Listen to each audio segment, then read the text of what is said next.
it started off as a little seed store called Quality Seed and Feed Store, next door to the Creative Mark, this building down from that. It was a little store. My husband had gone to he served in the Korean War, and he also served in World War II. And he came in, and he wanted to go back. He wanted to go to the university to finish his education.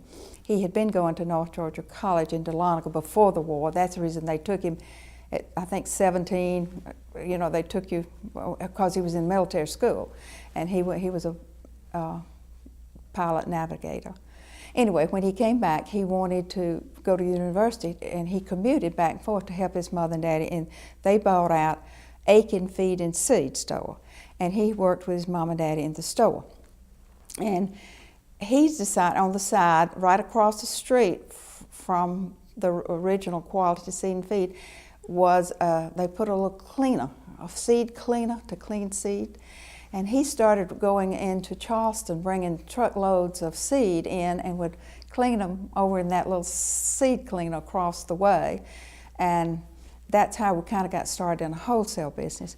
He started, he and his father, and he actually laid some of the concrete block and all himself, Brooks Jr. that would be.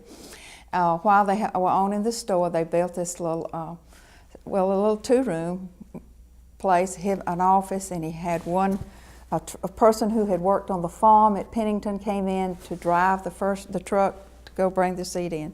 And then it just materialized from that. And if you ever go into the Pennington seed as it is now, you'll see it's how it's built onto. They started off with two rooms. The floors are, and it was old poured concrete, it's not level, and you take your life in your hands because it's kind of rough. They need more room, and they'd build an office to the back.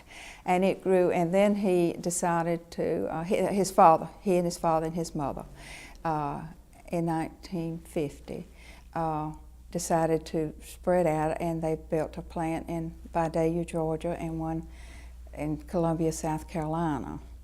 And they built the one in Columbia after he and I married in 1953. And those were the Georgia plants. And from there, he just started adding plants throughout the United States. In the southern United States, we're the largest wholesale seed. It started out as a seed company. Well, Brooks always was an optimist, and he was a little ahead of his time. He knew that this farming was probably not going to be the livelihood forever, and he started diversifying into chemicals and to yard products and home and garden. Little by little we added, and we were distributors for large companies. We were distributors, and we're the largest distributor in the South for those, for Ortho and lots of brand name people that you see today. We used to be there. Now they don't as much do that. The larger companies have gotten so they go direct to the stores. But in the beginnings, we were the in-between. We would get from that company, and we would deliver them to our little country dealers, which were in every small town in Georgia or in South Carolina. And so that's kind of how it got started.